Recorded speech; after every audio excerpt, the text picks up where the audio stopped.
Hello दोस्तों, राधे राधे। एकादशी की पौराणिक कथा। पवित्र एकादशी मनुष्य के सभी मोह के बंधनों को काटकर उसे भगवान की शरण में स्थिर करती है। आइए इस शुभ अवसर पर एक सुंदर पौराणिक कथा का श्रवण करें जिसमें भगवान श्री हरि का गुणगान है। इस कथा को सुनकर हमारी एकादशी के प्रति निष्ठा बढ़ेगी और हम अपने मन व चेतना को इस पवित्र व्रत के लिए तैयार कर पाएंगे। तो चलिए आज कथा को आरंभ करते हैं।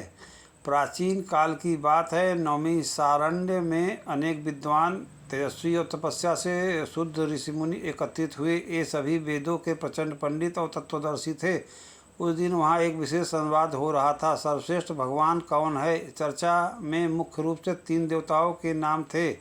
ब्रह्मा जी, भगवान श्री विष्णु, भगवान शिव। कुछ ऋषि भगवान विष्णु के भक्त थे तो कुछ भगवान शिव के। लंबी चर्चा और विचार विमर्श के बाद भी जब कोई निष्कर्ष नहीं निकला तो ऋषियों ने निर्णय लिया कि त्रिदेवों की परीक्षा ली जाए। इस कार्य के लिए चुने गए महान भृगु ऋषि इस प्रकार सृष्टि के इतिहास में पहली बार एक भक्त अपने भगवान की परीक्षा लेने निकला।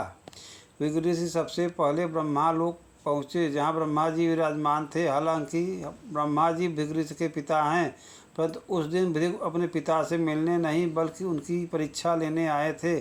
उन्होंने न तो ब्रह्मा जी को प्रणाम किया, न ही विनम्रता से कुछ कहा है। यह देखकर ब्रह्मा जी के मन में क्रोध उत्पन्न हुआ। हालांकि उन्होंने इसे शब्दों का व्यवहार में प्रकट नहीं किया, लेकिन भृगु ऋषि ने उनके चेहरे के भाव पढ़ लिए और समझ गए कि ब्रह्मा जी को मन ही मन क्रोध आया है। उन्होंने सोचा, जो इतनी छोटी बात पर क्रोधित हो जाए वह सर्वश्रेष्ठ भगवान नहीं हो सकता। इस प्रकार वे चुपचाप ब्रह्मलोक से निकल गए। इसके बाद भृगु ऋषि कैलाश पर्वत पहुँचे जहाँ भगवान शिव माता पार्वती के साथ सुखपूर्वक विराजमान थे। भृगु ऋषि को देखते ही शिव जी उठे और दोनों हाथ फैलाकर उनका स्वागत करने लगे। जैसे ही शिव जी उन्हें गले लगाने को हुए, भृगु ने क्रोधपूर्वक कहा, दूर हटो, तुम शमशानवासी हो। न तुम में स्वच्छता है, न ही तुम्हें सदाचार का ज्ञान है। मैं तुम्हें गले नहीं लगाऊंगा। यह सुनकर शिवजी आश्चर्यचकित रह गए। उनके हृदय में भृगु के कटु वचनों से क्रोध जागा। उन्होंने त्रिशूल उठाकर कहा, भृगु, तुमने मेरा अपमान किया है, आज मैं तुम्हें जीवित नहीं छोड़ूंगा। जैसे ही वे भृगु पर प्रहार करने के हुए, माता पार्वती ने बीच में आकर शिवजी को शांत किया। उन्होंने कहा, स्वामी, यह आपका छोटा भाई है, कृपया क्रोध त्यागे। भृगु ऋषि यह सब चुपचाप देख रहे थे। उन्होंने सोचा कि जो इतनी बात पर क्रोधित हो जाए वह सर्वश्रेष्ठ भगवान कैसे हो सकता है। इस प्रकार वे कैलाश छोड़कर चले गए। अब बारी थी भगवान विष्णु की। भृगु ऋषि वैकुंठ पहुँचे जहाँ भगवान विष्णु अनंत श्रेष्ठ शैया पर विश्राम कर रहे थे। माता लक्ष्मी उनके चरण दबा रही थी और भक्तगण उनका गुणगान कर रहे थे।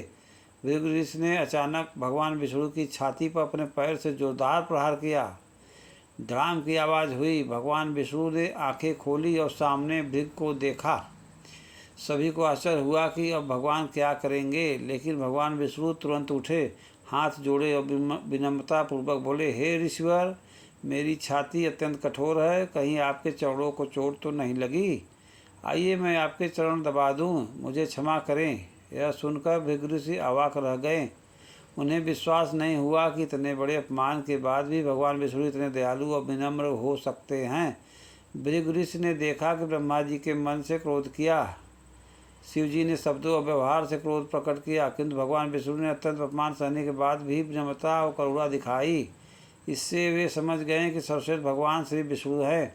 नैमिषारण्य लौटकर भृगु ऋषि ने यह कथा सभी ऋषियों को सुनाई और सभी ने एकमत होकर भगवान विष्णु को सर्वोच्च माना। यह कथा हमें पुराणों में मिलती है। इसका उद्देश्य किसी भी देवता का अपमान करना नहीं, बल्कि यह सिखाना है कि हमें अपने व्यवहार में विनम्रता और सहनशीलता रखनी चाहिए।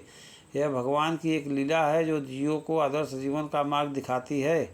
आइए अब एक और कथा सुनते हैं जो वृंदावन की है, जहाँ भगवान श्री कृष्ण अपनी नटखट लीलाओं और मधुर मुस्कान से सभी ब्रजवासियों को मोहित करते थे।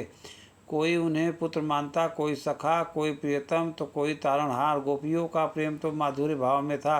वे चाहती थी कि श्री कृष्ण उनके पति बने। किंतु वे जानती थी कि श्री कृष्ण से सबसे अधिक प्रेम केवल राधा रानी ही कर सकती हैं।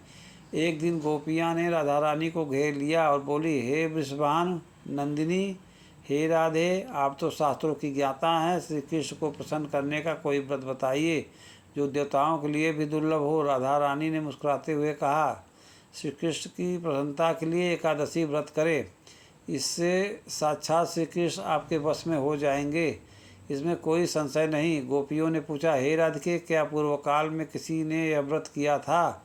इसका फल क्या हुआ? राधा रानी ने बताया, हाँ गोपियों, प्राचीन काल में देवताओं ने दैत्यों का संहार और अपना राज्य पुनः प्राप्त करने के लिए यह व्रत किया। राजा वैशांत ने अपने पितरों के उद्धार के लिए यह व्रत किया, जिससे उन्हें परम आध्यात्मिक लोक की प्राप्ति हुई।